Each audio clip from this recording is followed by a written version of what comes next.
Viewers, এখন আমরা দেখব কিভাবে সফটওয়্যারের মধ্যে কাস্টমার অ্যাড করতে হয়। এই জন্য আমরা আমাদের যেই ব্রাঞ্চে কাস্টমার অ্যাড করতে চাই সেই ব্রাঞ্চটা একটু রিলোড করে নিচ্ছি।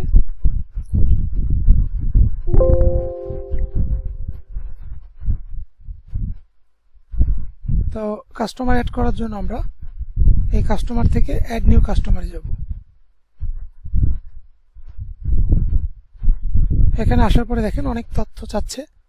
এখান থেকে আমরা যদি কাস্টমার নেম এবং এই যে মোবাইল নং 1 এই দুইটা ঘরে তথ্য দিয়ে সেভ দেই, তাহলেই কাস্টমার সেভ হয়ে যাবে। আর বাকি যত তথ্য আছে সব কিছু অপশনাল। তো আমরা যদি একটা কাস্টমার অ্যাড করি, কাস্টমারের নাম দিলাম মিস্টার কাস্টমার, অ্যাড্রেস দিলাম ঢাকা, পার্মানেন্ট অ্যাড্রেস দিলাম ময়মনসিংহ,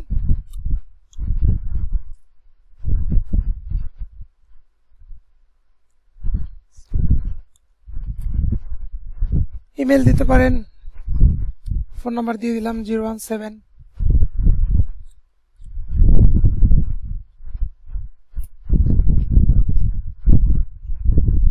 যে আরেকটা মোবাইল নাম্বার দিতে চান দিবেন, অফিস ফোন বা এনআইডি। তো এই তথ্যগুলো অপশনাল। দেখেন এখানে একটা আছে, বিষয় আছে, সেটা হচ্ছে কাস্টমার টাইপ। কাস্টমার টাইপে যদি আমি ক্লিক করি, দেখেন এখানে দুইটা অপশন আসছে, রেগুলার আর একটা হচ্ছে বিজনেস। তো বিজনেস কাস্টমারে কাদেরকে অ্যাড করবেন? যাদের কাছে আপনারা বিজনেস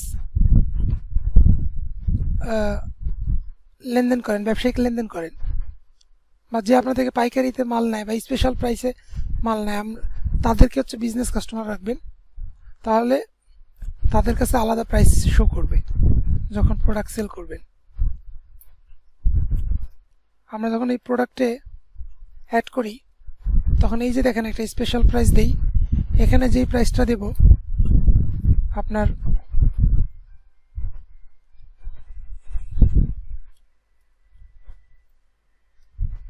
স্পেশাল প্রাইসে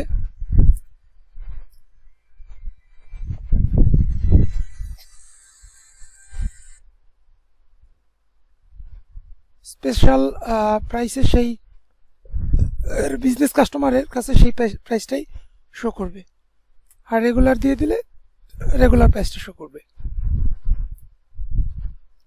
এরপরে দেখেন দুইটা ঘর আছে, ডিউ ক্রেডিট লিমিট, আরেকটা হচ্ছে ইনিশিয়াল ডিউ ক্রেডিট।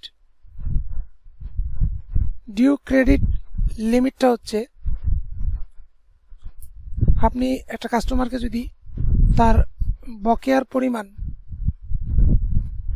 লিমিট করে দেন, যেখানে আমি 5000 দিলাম মনে করেন, তাহলে এই মিস্টার কাস্টমার যখন তার বকেয়া ব্যালেন্স 5000 টাকা হয়ে যাবে তখন তার কাছে আর বাকি বিক্রি করতে পারবেন না।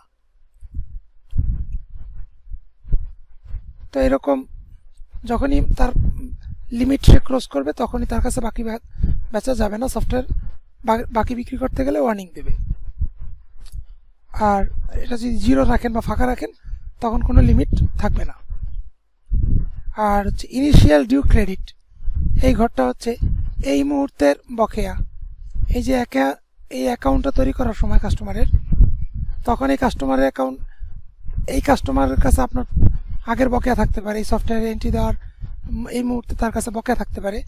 সেই বকেয়া টাকা এখানে দিয়ে দেবেন। মনে করেন আমরা এই ব্যক্তির বকেয়া টাকায় দিলাম 2000 টাকা, যে ব্যক্তির কাছে 2000 টাকা আমি আগে থেকে পাওনা আছি, দিয়ে আমরা এটা সেভ করে দিচ্ছি, তাহলেই হবে। এভাবে একজন কাস্টমার অ্যাড করবেন।